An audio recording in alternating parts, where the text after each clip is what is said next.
So, ladies and gentlemen, what did you think of the Gorge?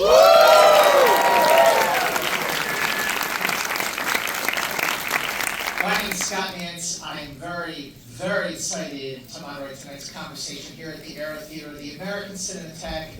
This is the third time I've seen this movie. I love the hell out of it.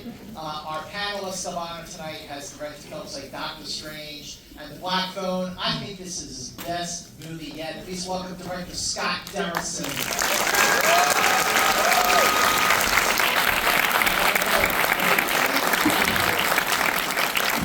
Wow, this was absolutely the best crowd here at Beyond Fest. So, how did this come about? How did Zach acting and screenplay come your way? It was sent by Skynance, I guess in 2002, and it was Latha's script, and they had wanted to make it, and we're looking for a director.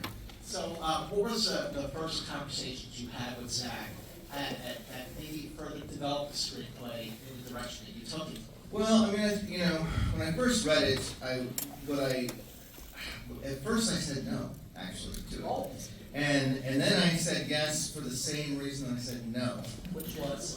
When I read it, I was like, I've never seen anything like this before. This doesn't fit any really structure that I have understood in movies. It mixes so many genres. And then the more I thought about it, I started thinking, isn't that what's cool about it? Especially at the budget level that they were willing to spend. And I started to really get excited about the idea of doing something very unusual and taking a big swing. And I liked how, not just the fact that it was mixing, the way I describe the movie is it's a romantic, sci-fi, action, horror, political thriller. And it's also a drive-in movie. It's about having a good time in a way. And then I started to feel like, isn't this kind of big budget movie that we want? It's not IP, it's not a franchise, it's not a sequel. And the only problem I had with the initial script was that what was in the Gorge, for me, kind of felt like a zombie movie. It was pretty much kind of turning into a zombie movie. So a lot of the work that I did on the script was in that section of the Gorge, trying to create a more unusual mythology that was worthy of the unusualness of the structure of the script that he had written. And he was very supportive of that. This is definitely a big swing in the sense that everything you just said about how it blends so many genres, but that's the thing, is that on one hand it's a blend, on the other hand it's like a shifting of tones, because the whole bit, there's a long stretch, obviously, where there's no dialogue, they're across the gorge from each other, and just like when I was watching it the first time, like, okay, I get it, this is a total metaphor for the lockdown, and then, And Zach wrote it during lockdown. So, that loneliness that is just emanating from pages as I read it was, his experience at that time. And also, right after that, I had fallen in love and gotten married. Oh, yeah. So when I read it, I was like, oh, this is my whole experience the last couple of years. So that was another big part of the draw for me. Well, first of all, congratulations. Thank you. Yeah, all right. But what I love is that even separated, with no dialogue across the gorge from each other, Miles Teller and Maggie Taylor Joy have great chemistry together. They do. They really do. Yeah. Across that way. How did you come to cast the two of them? The first box you got to check is, do you buy into the snipers? So I started with Anya. I was like, yeah, Lithuanian sniper, check. And Miles, has a lot of friends and family in the military, and I just thought he could pull that off, and I believe him in that role too. But I looked at, I knew Anya's work pretty well. I think I'd seen everything she'd been in, and then I went and watched a lot of Miles movies that I hadn't seen, and both of them are just very nuanced actors in scenes of intimacy. They really are very creative in the way they play, not just romantically intimate, but just sort of scenes with weight to them. And I started to think, boy, they're both so good at it. I think if they get together, they'll have a nice chemistry, and I just got lucky they did. Well, how about Sigourney Weaver? She's a legend. Yeah, she's great, man. The thing I can say about Sigourney, she's everything you hope she'd be. And so, she's such an icon, and of course, you cast her in a sci-fi movie, you get instant sci-fi cred. So that was just when they asked me who you want for this role, I said, well, Sigourney Weaver. I doubt she'll do it. And she read the script, And she is as dedicated, hardworking, disciplined an actor as I've ever worked with. You know, even at her age, with all the things she's done under her belt, super warm to the crew. She's wonderful. When we first Zoomed about the role, she said she had read the script. They said she was interested. She wanted to talk to me, and she said, "I want you to tell me who you think Bartholomew is." And I said, "Well, she's not an arch filmer." I said, "You know, these people who are in these positions of, you know, in this case, a big corporation doing, you know, this kind of, ultimately, I think, wildly misguided, wildly unethical research, they believe they're doing right. They believe they're doing it for a greater good. They think that they're serving a greater cause, but they're mistaken." I said, "As long as you don't play it as a knowingly evil act, I think that's the only way the world can work." She goes, "Okay, I'll do it." And she just wanted to hear that was where I was coming from. That I didn't want a villain. I wanted a character who believed in what she was doing, and she gave her pains, I think, to kill off these soldiers the way that she did. But she was doing in a misguided way what she thought was right. You know, back to Anya Taylor-Joy and Miles Teller. I mean, both of them just have such great filmography separately, but they also obviously have a lot of experience making action films. You know, Anya Taylor-Joy with Max, and then of course Top Gun Maverick. So how did that help them when it came to the stunt training and the weapons training? The weapons training they put a lot of time into, and they both just wanted to do all their own stunts. I think they did everything that I would let them do. You know, I would always have conversations with the stunt coordinator, like, how dangerous is this? So I ultimately had to sometimes be the decider, like, I can't risk you doing this, but they would do anything that we would let them do, basically. And so, you know, that whole scene where we're pulling that Jeep up the wall toward the end, we're really pulling the Jeep up the wall.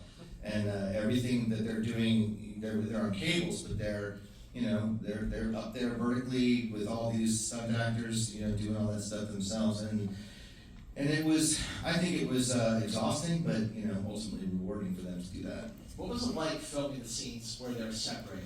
Did you film like maybe all of Miles' scenes first, or all Annie's first, or how? It was a little bit of mix and match, but it was I think we mostly filmed Miles first. I was hoping. They're big sets, you know, the towers we built, like the top third of the tower, so each stage had a tower in it, so it's really to scale. When they're up on the balconies, they're 30, 40 feet in the air.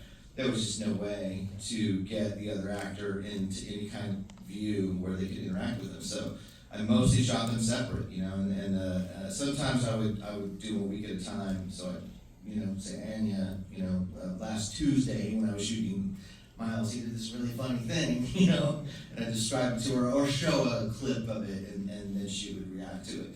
So it was probably the most challenging part of the movie, both technically and I would imagine performance-wise, because everything that they're doing in a vacuum, and I'm trying to figure out.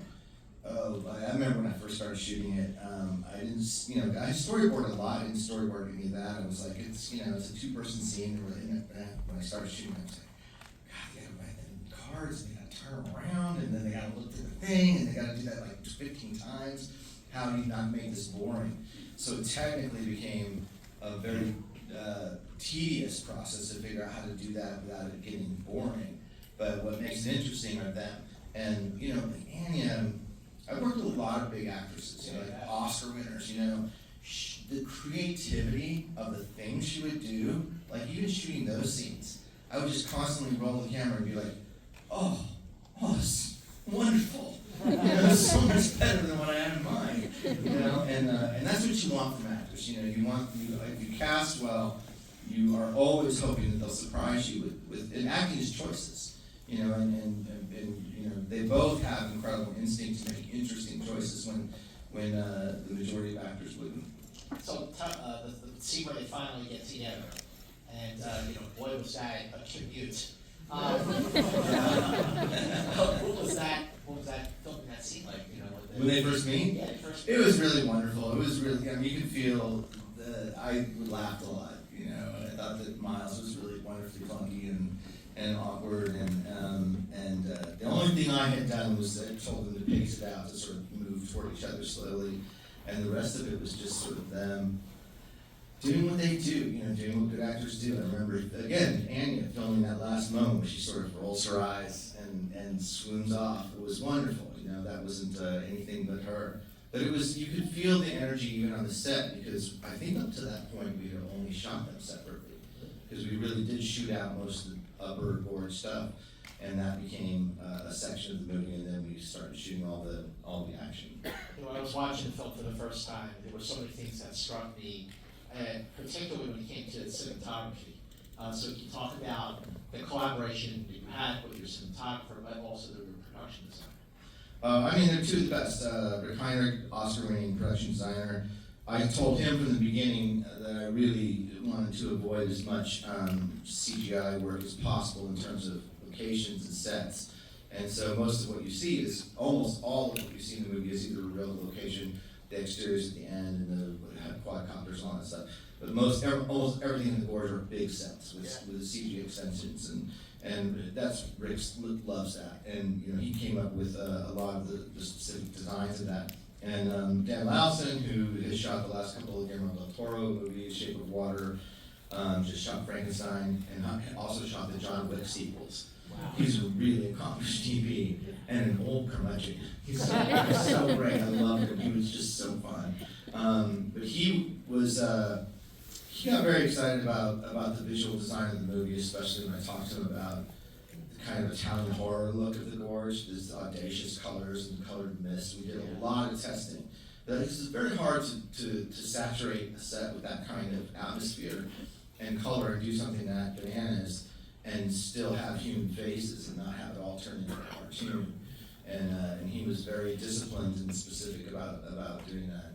You talk about the design of like the Hollow Man and of the mutated soldiers. Yeah, that was a big part of what I had tried to come up with in the writing was, again, I didn't want them to be zombies, and the big inspiration really was going back to like folk horror, and the idea of plant people and stickmen and sentient trees, and of course there's some of that in Lord of the Rings. My friend David Bruckner made a great movie called The Ritual with this tree monster at the end. It's amazing. But there's not, I'll let the little applause out here. It's a terrific movie. And but that's an amazing monster in that film. And you don't see that mythology in horror cinema the way you do in horror literature. If you go back far enough, there's Day of the Triffids and a few things like that. But I thought that was really interesting. It was a jumping off place, and then it was just you come up with, you have so many individual Hollow Men that you have to do the work. You have to start with 100 pieces of concept art, and you pick 2 that you like, and then you build up to 10 that you like, and then you eventually have a number. And then the concept guys are so funny, they give them names like Wilbur and Thurgood. Every one of those guys has a weird name.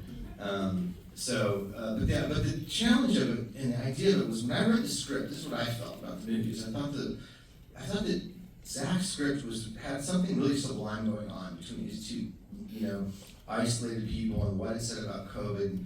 And I just remember that period of my life, and I remember I kept, during that very specific period before I got the script, I was often thinking about this Heidegger quote that says, longing, longing is the agony of the nearness of the distant. And I remember every time I think about it, I'd be like, oh. And that was like COVID, and that was, the divorce that I went through. It was just so much loneliness. And I felt that in those pages. And I thought that the script then had this promise of this thing in the Gorge that I got so excited when I read it. I was like, oh, this better be good. And so I think the ambition of it was, when we go down there, at the very least, people need to see some things they haven't seen before. We've got to show them some things that are at least not typical and not, it can't be 100% original, but a try. And that was always the goal for all that concept work. And like the body web on the bridge, I'm very proud of, because that was, that was the utilization of bodies. Those were grown bodies. It was like a plant vine that was growing up with human appendages, and I was like, well, this is where you're getting into messing with God, and one of the reasons the Gorge had to be destroyed. So, but again, everything I'm talking about is like good drive-in stuff, you know? This is like a good exploitation movie at a very high budget level, which is, again, maybe the kind of movie I most want to see. Well, also, certainly the commitment that, the cast does, particularly the two of them, when it came to their look, their hair, their makeup, their wardrobe, how much of a say did Miles and Anya have in their look? That's always an interesting question for me because I think that actors, I think the job of a director is to be as best you can to be a psychologist, not in a pandering way, but try to understand each actor individually because they're all different. They're big emotional engines. They sort of meet the world with their emotional bumper first. They can't help it. And so your job is to pay attention to things like that. What's going to make them feel free to be the character? I can't imagine in a situation like that saying, Andy, I want you to have this kind of hair. I asked her about the character, and I just asked her what kind of, and she brought me pictures. She was like, what about something like this? And it's pretty much what you see up there. I don't think I really made many changes. She had a very specific idea. I thought it was great. I thought it fit the character. And same with Miles, same with their wardrobe.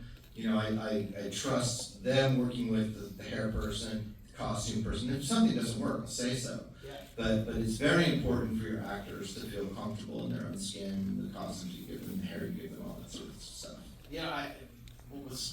When I was watching the film, especially tonight, I was trying to sort of see if I could spot where the practical part of the sets or the exteriors sort of ended, and then sort of visual effects, especially before they go into the gorge, and I couldn't tell, which obviously is a good thing, but also tell me about the Cyclops augmented reality system that you used to make this movie. Yeah, the scale of the movie is actually in the first half. Even though it's the most intimate part of the movie, it's the biggest part of the movie in terms of scale because of the gorge itself. And I like the idea of that being the case, and then when we go into the gorge, it becomes much more claustrophobic. When you surround a set with mist, it actually contracts. It becomes visibly smaller, the space that you're able to see. So, but what I was very adamant about with Rick, our production designers, I said, I don't want to have a CG set. If I do that, I've done that before. I got one thing on set, and the rest of the surrounding stage, giant stage, and floor and ceiling are green. And when you do that, first of all, it literally gives you a headache. The green screen after enough hours gives you a headache. But it's tedious. It's hard for the actors to know what they're doing. And so what we did was the Cyclops system was the system by which we could digitally stitch together real photography. We went to Norway and shot all the materials for the gorge. We shot the rock walls, we shot the canyons, we shot the forest on the mountains, we shot the sky. You shoot all the waterfalls, you shoot all those materials, and you do it in such a way with a plan to come back and reconstruct them, sort of stitch them together into a virtual system. So by the time we were actually photographing our characters up on their balconies, for example, at the dinner table, I could take the camera and frame it. I could do an over-the-shoulder shot over Miles on Anya, and I could see in the camera window exactly the virtual environment made of real photography. So the gorge looks real is because it technically is. The material's real. It's not CGI material. Some of it's stitched together. But the great thing was being able to have a permanent placement for those things for consistency, so that every time you're shooting, you're always shooting the same kind of angles. Nothing's ever mismatched, and it's very liberating as a director and pretty thrilling. And what it allows you to do is to frame things. It lets you frame things more beautifully, but also it lets you get more size out of the frame because you know when to use a long lens, when to use a wide lens, when you should compress it, when you should widen it out, and give a specific look to the movie. And that's a technology I've not used before. It was wonderful. How long did it take you to film the scene where the Jeep was going up the cliff? Oh God! If you ask Andy or Miles, I guarantee they'll remember. I think it was 5 days. I just remember at the end of it, and coming down from her cable up the head of it, and she's kind of saluted, and she goes, "Bye, wall." Even though really loud, I could tell she's like, had enough of it. But yeah, that was a long, tedious process, and but all those, all the Hollow Men were virtual design characters. They were guys in suits, but we had designed a specific textural reality for each one of those specifically. So a lot of stunt work on that shot. What about the shot where Miles first goes across the gorge to see Annie for the first time? On the zip line? The zip line, yeah. Oh, yeah, he really did a zip line. I mean, he was, we had him up, he wasn't, 600 meters above the ground or anything like that. But yeah, it was all real zip line work, and he was really, hoisting himself back on a cable and detaching all that stuff. So it's like there's a lot of visual effects in the movie, but the best visual effects movies never win Oscars because you don't know they're visual effects movies. The ones that are really good, you just don't know. And on this one, there's plenty in there that you're looking at visual effects, but I definitely think that anybody who's any good visual effects, especially the best visual effects producers, they'll all tell you if you shoot it real, it will look better. So as long as you're sort of committed to that and not falling back on any CGI that you also have to understand. And this is the thing I'm proud of with Doctor Strange. There's so much CGI visual effects in Doctor Strange that if you are going to embrace it like that, the trick of it is to acknowledge what visual effects do well and what they don't. And what visual effects do well is tactile material, tactile surfaces. So even though there's like in Doctor Strange, even though there's all this magic, there's no amorphous light. When you see those visual effects, part of your brain just goes CGI.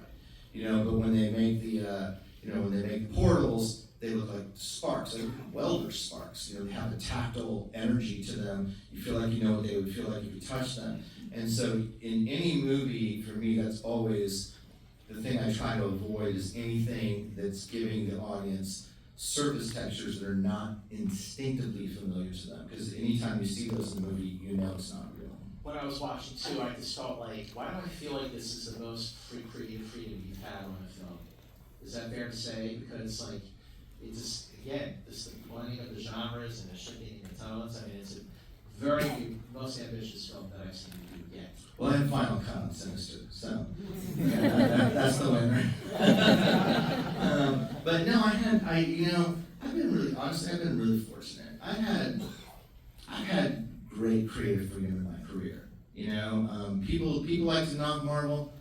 I don't think they knew what to do with Doctor Strange, and I really felt like I did, and they really backed me. They let me make that movie. On the horror films I made for Blumhouse, Jason Blumhouse Final Cut on Black Phone never gave me a note. Wow. This movie, David Ellison, Skydance, those guys are movie lovers. They love cinema. David Ellison loves movies. He just bought Paramount. I hope that's great for the movies. But that's a guy who really cares about movies. Their team, Dana and Don, those are people, everybody just wants to make the best movie. So I never have been in a situation where, I've been very fortunate, I have not been in a situation where I felt like I had to compromise anything really. I don't think I've ever had a director's cut, maybe on Emily Rose, but I don't even think that, Jerry Bruckheimer told me one time, he said, I always have Final Cut, I've never used it, not once. And the whole idea is if you are making a movie, if you're working with a producer and a director and a studio, and the important thing is that everybody agrees, if you all know what you're making, everybody agrees on the movie you're making, everybody understands, then that conflict doesn't happen. And if you find yourself in a situation where, I think the movie I'm making is not the same movie the producer wants to make, or the same movie the studio wants, that's when you've got to leave, because when that happens, the end result is going to be terrible, and I've been fortunate to avoid that. That's not true. I did have one movie I made where when Terrified blocked it out. We're not going to talk about that one. You said you want this movie to feel like a drive-in, and it definitely has that feel. How much fun did you have making making the Gorge? Oh man, it was an incredible experience. You know, it's bananas. It's outrageous. You know, and there was a feeling of like, man, are they really giving me this much money to put this on the screen? Like, I get this kind of budget for this craziness. But I think that it was, I don't know, it was something about the unlikely pairing of like, if you can make a zany's maybe too strong a word, but an outrageous, you know, genre-bending, bold, crazy drive-in type movie like this, and have real heart and romance, and have some real serious ideas underneath. If you want to look for them, they're there. If you don't, that's fine. But if you put all that together, that's a good night at the movies for me, man. You know? It's a great night at the movies, and until we get to see this at the drive-in, catch it, it drops on Apple TV+. What better way to celebrate Valentine's Day than with the Gorge? It drops on February 14th. Ladies and gentlemen, thank you so much for being here. Thank you very much.